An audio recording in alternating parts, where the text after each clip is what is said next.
Hello, this is Ghostwriter 615, and May is one of the times of the year that we have graduates coming out of our 107 or 109 HBCUs, historically black colleges and universities. And we also have our graduating college students from other universities. But we want to focus and make sure that it's a special honor and a congratulations to our HBCUs, also to our black high schoolers and all those who have gone on and passed to the next grade. We thank you and love you and just want you to keep doing well. Today we're going to talk about Mr. Robin Walker and the reason why Europeans erased Africans from history. And he talks about the difference between racial and self-esteem. Really, we talk about racial self-esteem and personal self-esteem, and most blacks have a high personal self-esteem, but a low racial self-esteem. So let's see how and why that affects us, and hopefully seek to understand why we have so many divisions and why we're prone to fighting against one another instead of with each other against our enemies.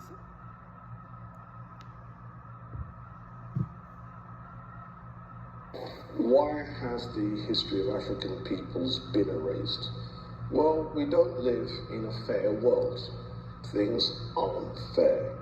You don't get equal opportunities. You get the opportunities that you create for yourself. And if someone gets in there first and they conquer you, they colonize you, they enslave you, they simply make your history disappear to make it look like they conquered, colonized, and enslaved nobodies. When people have a history, that makes you a somebody. So if you remove the history, you become a nobody. And so, your history disappearing, nobody's lamenting the loss of that history. That's why conquerors, colonizers, and enslavers make the people whose history they've conquered, colonized, and enslaved disappear. There are psychological reasons why people would want to associate themselves with a history. There is a link between what someone thinks of themselves, what someone thinks of their people, and their history. Now, scholars talk about personal esteem. That means self-esteem. And then you have interpersonal or group esteem, which is what you think of your group or what you think of your race, racial esteem. Self-esteem and racial esteem are not the same thing. Someone can have very high self-esteem where they think highly of themselves and very low racial esteem where they think very badly of other black people. And in truth, most black people have very high self-esteem and very low racial esteem. And that's one of the reasons why black people are prone to fight each other, prone to disagree with each other, prone to conflict with each other, because someone thinks very highly of themselves and someone thinks very lowly of their group. And what happens is, if people can call each other the N and the B words, they're really saying, I don't give a monkey's about the black race. They've really just said that their racial esteem is very, very low. But every black person usually has very high personal esteem. So if someone thinks highly of themselves and very lowly of their group, that is a recipe for fighting. That is a recipe for conflict. And the way to raise people's racial esteem is to introduce them to their history. And if the history happens to be a great history, a history that people objectively can be proud of, they will see their people in a very different way to how they see their people at present. And that's the difference between high self-esteem, low racial esteem, to having a balance where you have high self-esteem and high racial or ethnic esteem. The purpose of my work generally is to build that psychological balance between high personal esteem and high self-esteem. So there you have it. Black people seem to have a high self-esteem, but very low group esteem.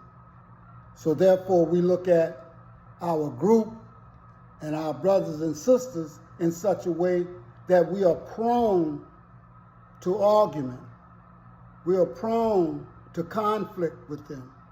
We are prone to be not united, okay, but in division.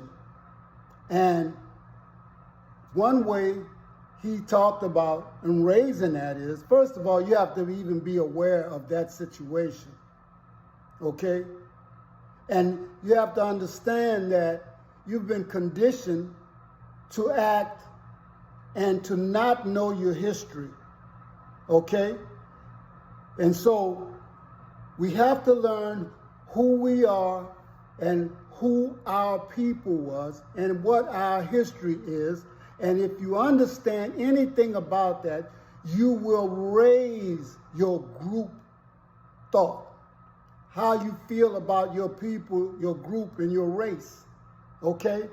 Because if you only knew, and I'll tell you one thing right now, Dr. Van Sertima can tell you better than I can. And in Africa, that pink African is the beginning of the European. Now, the pink African also started to undergo certain changes, like ice produces a narrow nose. The parts of Africa, you have Africans with narrow noses too, because dry heat produces the narrow nose. So that man is one. There are no races really. You have the African as the beginning of the human race, but the others are mutations. They're not races in the true sense of the word. Race. So, there you have it. Everybody is a mutation from the black man, according to Dr. Van Sertima. They have a pink African. Who do you think that pink African is? And so, when we talk a lot of times about cultures and different places on this earth, he's telling us that first human beings came out of Africa. They would have had to had populated most of the earth, and the earth at one time was whole until the tectonic plates, which are under the earth, started shifting. And then land masses started to detach themselves from one another. Some people call it Pangea, but I call it history. And this is why it's so important, especially for the black man and woman, to get a better understanding of their history and stop listening to people who do not fit the narrative of a teacher wanting you to know who you are and what you were and how that pertains to right now, the divisions that we have within our group and within our race, group racial divisions right now are what holds us back more than anything else.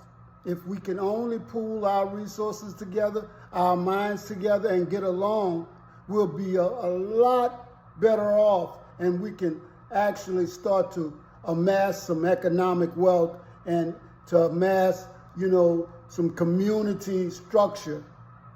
So this is Ghost Rider 615 telling you, in the words of Mr. Walker and Dr. Van Sertima, that we have a rich history, and so we need to get to know that better and get to know each other better.